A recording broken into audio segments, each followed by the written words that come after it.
Olá, meus amigos, meu nome é André Queiroz. Vamos entender hoje a sentença de Gil Rugai.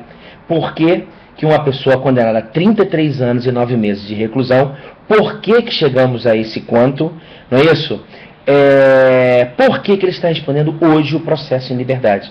Apesar de uma condenação pelo tribunal do júri, a dosimetria feita pelo juiz, por que ele responde o processo em liberdade? Primeiro vamos entender o que o juiz falou. O juiz falou que pelo estelionato ou pelo falso cometido, já houve a prescrição. O crime está prescrito. Da data do fato, falsificação de documentos feitos na empresa do pai. Hoje, o julgamento hoje, apesar de ser conexo, seria julgado pelo júri, não é isso? Se fosse conexo, né, já estaria prescrito. Homicídio. Ele realizou 2 homicídios em concurso material. Não foi concurso formal, nem crime continuado. Concurso material. Soma das penas. Aplica a regra do cúmulo material. Soma-se as penas. E 2 homicídios qualificados pelo motivo torpe. O que é o motivo torpe? Artigo 121, parágrafo 2º, inciso 1º. O que é o motivo torpe? É o motivo abjeto, repulsivo, reprovável. É um motivo repulsivo que denota o que, gente? Uma depravação moral da gente. Matar o pai porque foi descoberta que estava desviando verba, é um motivo repulsivo, abjeto. Agora, a pena é de 12 a 30. E o juiz entendeu o seguinte: pelo comportamento social da gente, pelo fato do seu comportamento, pelo seu comportamento dissimulado, aquela pessoa que esconde o real motivo, não é isso? A sua intenção, a real intenção. Além disso, a sua personalidade perigosa, né? Uma personalidade perigosa. Além disso, ter realizado o crime com vários disparos. Não foi com 1, 2 disparos, foram vários disparos. Além disso, um motivo moralmente reprovável. Por que o motivo moralmente reprovável? Porque o pai descobriu que ele estava desviando verba da empresa dele. Além disso, gente, matar pessoas próximas do seu relacionamento. Seu pai e a sua madrasta. Ter matado também uma pessoa da sua família. Em razão disso, o juiz, na pena base, aumentou de 1/4 a pena. Então, de 12 anos, 1/4 de 12, 3, aumentei para 15. Pena base, 15 anos. Depois foi para a segunda, não é isso? As circunstâncias agravantes. E ele entendeu como circunstância agravante, ele ter se prevalecido o que, gente? Das relações domésticas. Por ter se prevalecido das relações domésticas, aumentou de 1/4. O crime dos 2. Agora, pelo ascendente, por ser ascendente, evidentemente, só o seu pai. Madrasta não é ascendente dele por Código Penal. Aumenta-se de 1/4 apenas para o seu pai. Mas, em compensação, diminuiu 1/4 das 2 penas. Por quê? Porque ele era, na data do fato, menor de 21 anos. Tinha entre 18 e 21 anos. Penas, né? Por ter matado o pai, 18 anos e 9 meses. E por ter matado a madrasta, 15 anos. Tranquilo, fácil de entender. Quem viu a decisão é fácil. Agora que vem a explicação do seguinte. Primeiro, progressão de regime.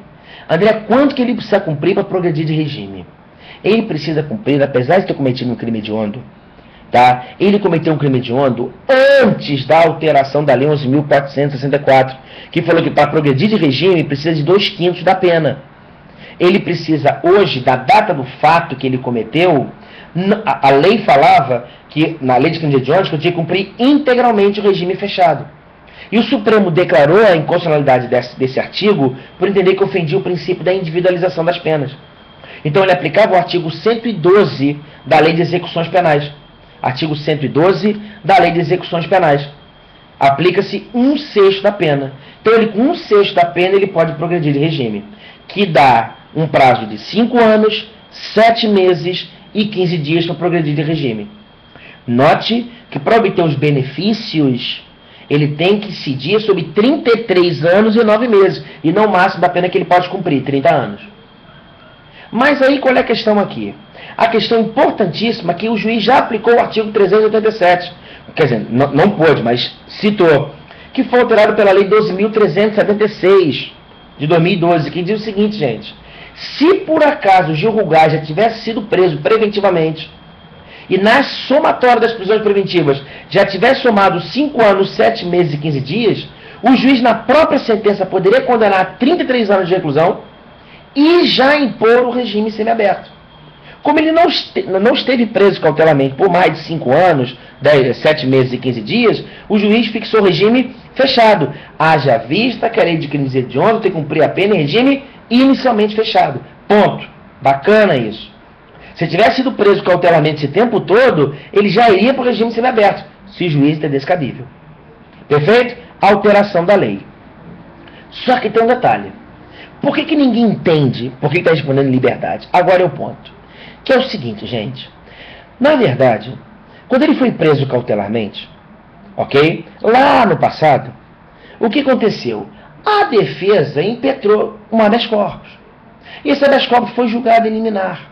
Em primeira instância foi negado, recorreu para o Tribunal de Justiça em liminar, foi negado, recorreu para o STJ em liminar, foi concedida. Perfeito? Desculpe, foi negado. O que aconteceu? No Supremo chegou e liminarmente aconteceu o quê? Liminarmente foi concedido o relaxamento de prisão por excesso de prazo.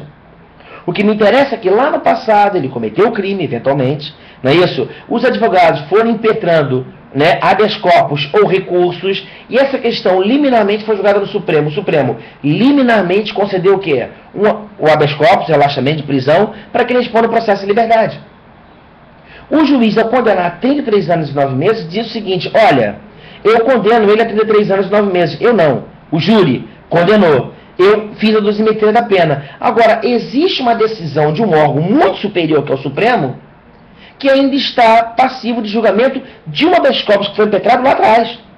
Então, antes dessa questão chegar no júri, o Supremo Tribunal Federal, os 11 ministros, julgaram liminarmente, concederam uma liminar no habeas corpus. Só que esse habeas corpus ainda precisa ser julgado na Corte Maior.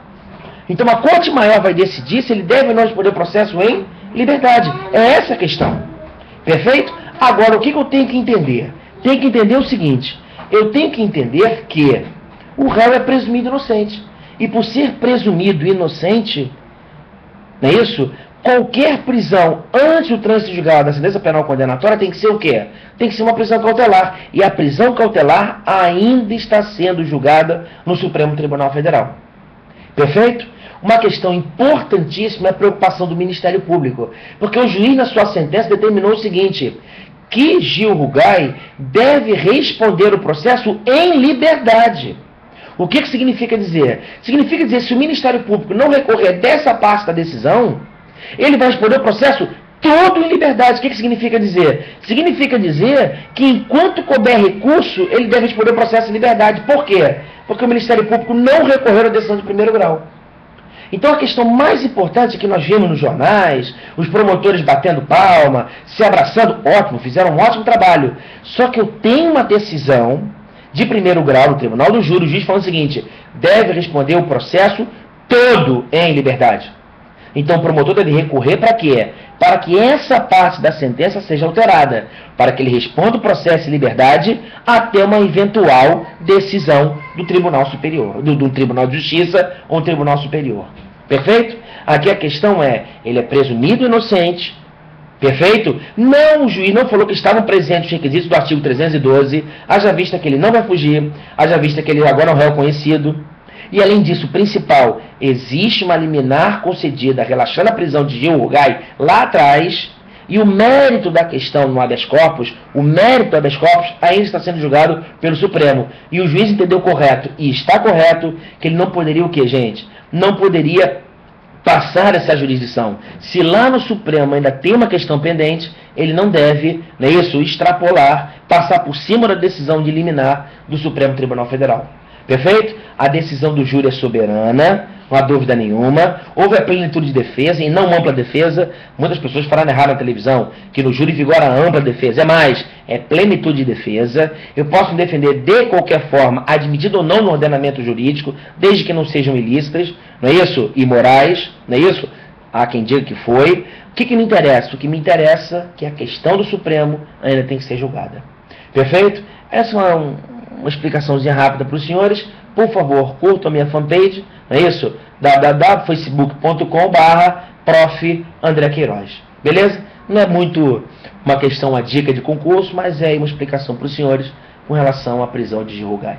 Um forte abraço, a condenação de Gil Rugai. Um forte abraço e até a próxima.